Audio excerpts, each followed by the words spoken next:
As a public health practitioner who looks at data on racial inequities as part of my job, one thing is clear. Across our country, people of color, especially Black men, are much more likely to be killed and injured by police, and communities of color are arrested and stopped at higher rates. That is not because of a few bad apples, but because our criminal legal system has criminalized poverty and brown and Black communities. When we talk about systemic racism, it is important to recognize that it isn't an attack on individual police officers or even individual departments, although there are some bad departments and we should call those out. We looked at a bunch of the other functions of the police department and we decided we would focus on restructuring or reimagining traffic enforcement. Because if you think about it, traffic enforcement is often the most frequent interaction between police and civilians. Something like 50% of police-civilian interactions are in the context of traffic enforcement. I have Black friends living in Boston who avoid visiting my neighborhood because of past experiences and their heightened anxiety and stress when being in our town because either one, of being pulled over without merit, two, the fear of being pulled over by Brookline police, or three, the fear of being in my neighborhood because a neighbor's first instinct will be to call the police due to their implicit biases or just explicit racism. On traffic enforcement, the data revealed that Black motorists are disproportionately more likely to be stopped by the Brookline police. And it wasn't just disproportionately with respect to the makeup of the population of Brookline itself, because one of the things we heard, one of the pushback was, you can't just look at the population of Brookline because a lot of motorists who go through Brookline live in other communities, come from other communities, they're commuting to Boston, they're going home from Boston. And that's why we had Transportation Administrator Todd Corain give us a presentation on traffic patterns. And so we figured out where motorists are coming from the north, from the west, from the south, and from Boston. And we looked at those communities, and even those communities, the percentage of Black motorists being stopped was disproportionate. Todd, take it away. So we know that, Brookline has a large generation of cut-through traffic. And what I tried to do to try to give you, the task force, some idea of where the communities where the traffic's coming from as it travels into Brookline and then eventually out of Brookline, so that you can try to factor in what that denominator would be with respect to, since we are bordered on Boston in three sides, it might, I think some would probably argue that, we should look at Boston's sort of, racial and ethnic mix for that denominator. But when we look at where the traffic's coming through or coming from, that might not be, sort of the good choice. And I leave that decision to the task force. So what I did was I looked at the major entryways, so the gateways into Brookline. And what I did was I totaled up all of the AM peak and the PM peak and then gave the percentage and combined coming from that sort of Alston, Brighton, Watertown, and parts of the Northwest, 13% of the traffic in the morning entering Brookline, and then 15% of the traffic in the morning, in the evening is entering there. These sort of top two green along the left side of what I'm looking at anyways, are, the main entry points for traffic coming from the western suburbs. And we know that it comes from as local as Newton, and as far away from where I live and beyond, which is, Auburn, Mass, out by Worcester County. So these are the sort of main entry points for the western suburbs, which certainly have a less diverse racial mix as compared to Brookline or even or the city of Boston. And this is actually the largest percentage area of people coming through. So the top one is actually Beacon Street as it heads into Brookline at the Boston border in Cleveland Circle. And the largest percentage point wise of all the individual gateways is the next one, which is Boylston Street, Route 9, which makes sense. It's a 4-lane highway under Mass DOT jurisdiction that stretches all the way out to the western part of the state. In total, those sort of western suburbs are 35% of vehicles entering in the morning and 33% entering in the evening. In the blue here is Washington Street. Many of you might think of it as Boylston Street, but it's Washington Street right at the border where South Huntington would come in from Boston. So this is sort of the Gateway East that's currently under construction. And these are all pre-COVID numbers. I did not look at any traffic counts that were done during COVID because obviously they'd be skewed way down. In the morning, there's 819 vehicles enter in this location, or 12%. And in the PM, it's 950 vehicles enter, and it's 14%. And this is the one area where the vast majority of traffic entering would probably most likely be Boston residents. This borders Mission Hill and other communities, and this is the sort of travel pattern if you're coming from Boston or through Boston into Brookline. So this is the one area where I think you could probably make a very strong argument that this would be, most likely to resemble Boston's population. The other two red ones are what I call the Longwood medical area. So the vast majority of traffic coming in from these two areas are related to specifically the Longwood medical area or Masco and their academic institutions, et cetera. And I've called them out separately. There certainly is probably some population-wise that come in from the Fenway area of Boston, but this is largely, we know for a fact, this is largely Masco-driven traffic that is entering either Brookline Avenue at the border here, which is the lower one, and the top one is Longwood Avenue. Listening to friends who are Black and live in Brookline, I know their experiences with the police are very different from those of myself and my white friends and neighbors. People of color have told me how they're pulled over and harassed by Brookline police officers.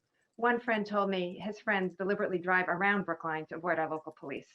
The goal here was just to give you, some idea of where the traffic was coming from during the peak periods, so that as you look to, try to, zero in on where that denominator is, to give you some, basis to say, okay, well, we should probably be looking towards, the makeup of, and factoring in the makeup of communities to the west, north, or south of us, because we know that regionally Brookline is a large cut through traffic wise, and that's really where the vast majority of traffic is coming from. It's not coming from the city of Boston as it travels through Brookline. First of all, I'm former chair of the transportation board, so this is data that I'm sort of, oh yeah, I understand this stuff because we used to wallow in it. 56% of the traffic that's coming through, 56% of the denominator is from predominantly western, southern suburbs that are predominantly white. And so if you're looking at the racial mix of traffic coming in versus the racial mix of stops, you have to recognize that more than half of the traffic coming in is from an area where there are not, where the population is not diverse at all. And it's really only that one Huntington Avenue entry point where there's a substantial flow from an area where there's you would expect a diverse demographic coming in. And that's a really striking, that 56% number, that plus the 13% that come in from Austin, Brighton, that's a very big piece of the total, which suggests that if we're stopping up predominantly people of color, that there's something worth looking at here, to be sure.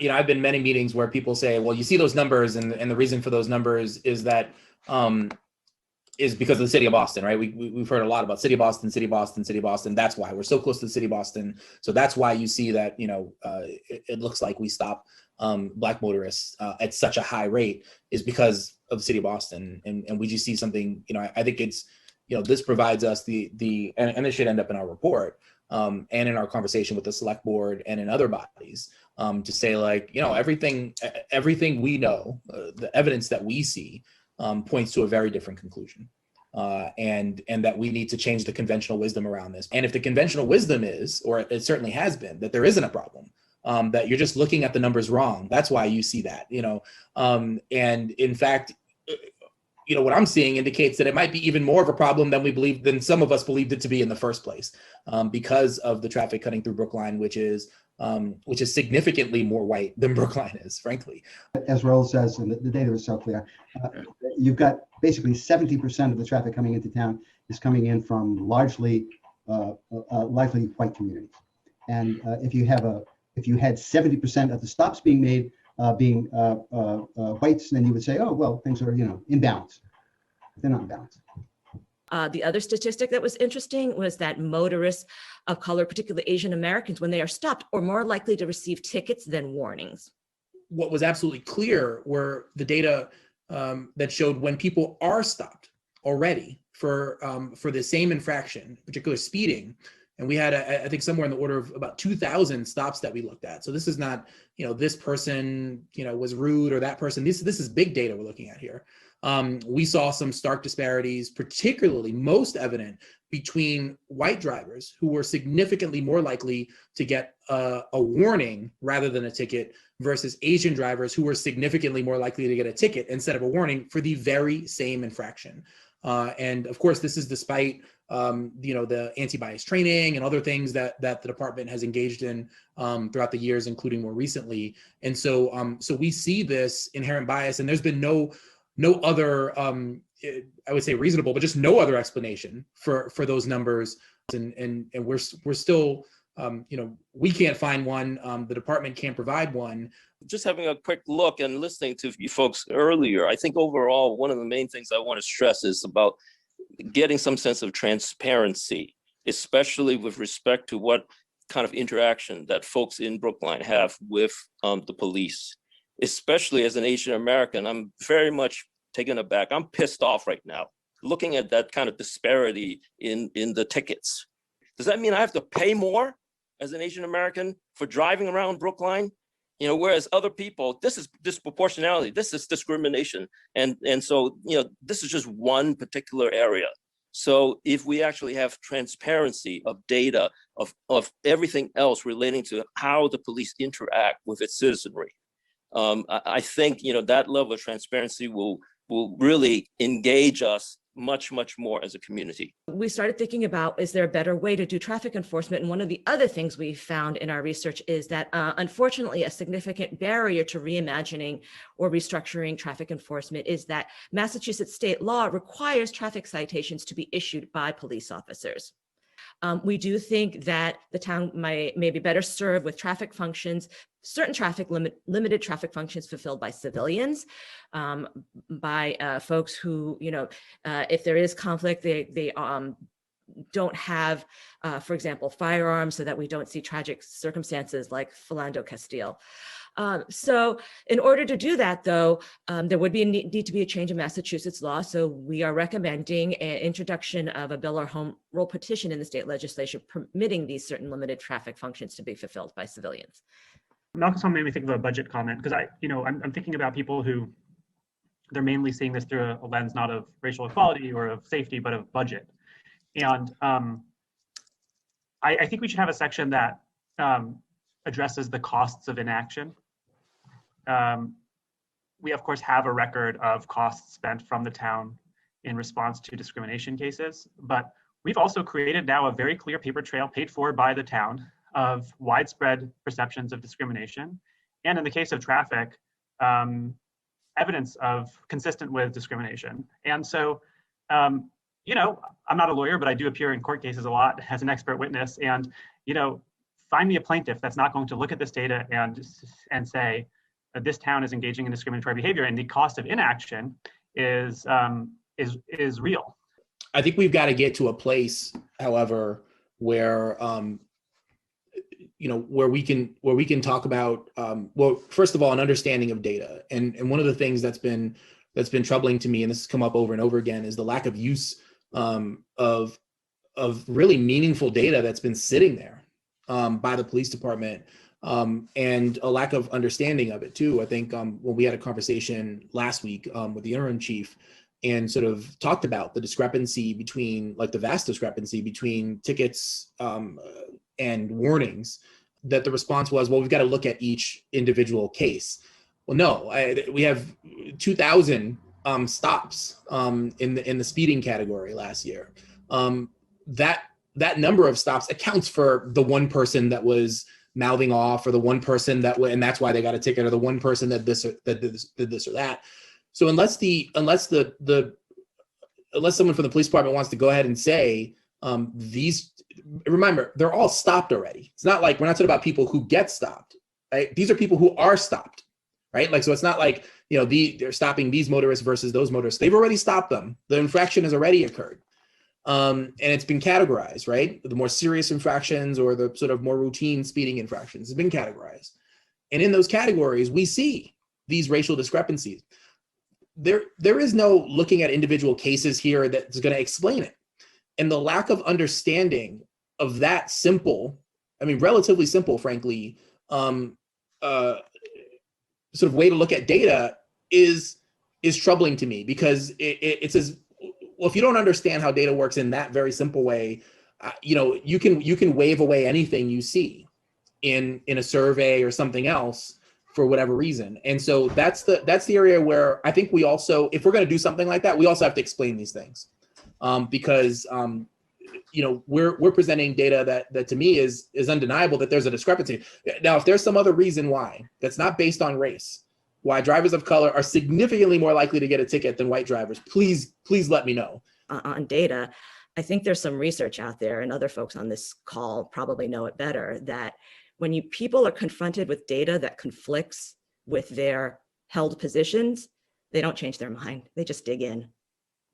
And I don't know how you overcome that. Maybe the literature has some suggestions, but it's a well-known phenomenon. People don't change their mind. And when we see this as part of this work, that we say, here's the data, there are racial disparities in traffic stops, and we get, oh, no, well, it's because Boston. And then when we show them data, no, it's not Boston, there's still no moment of, oh, aha.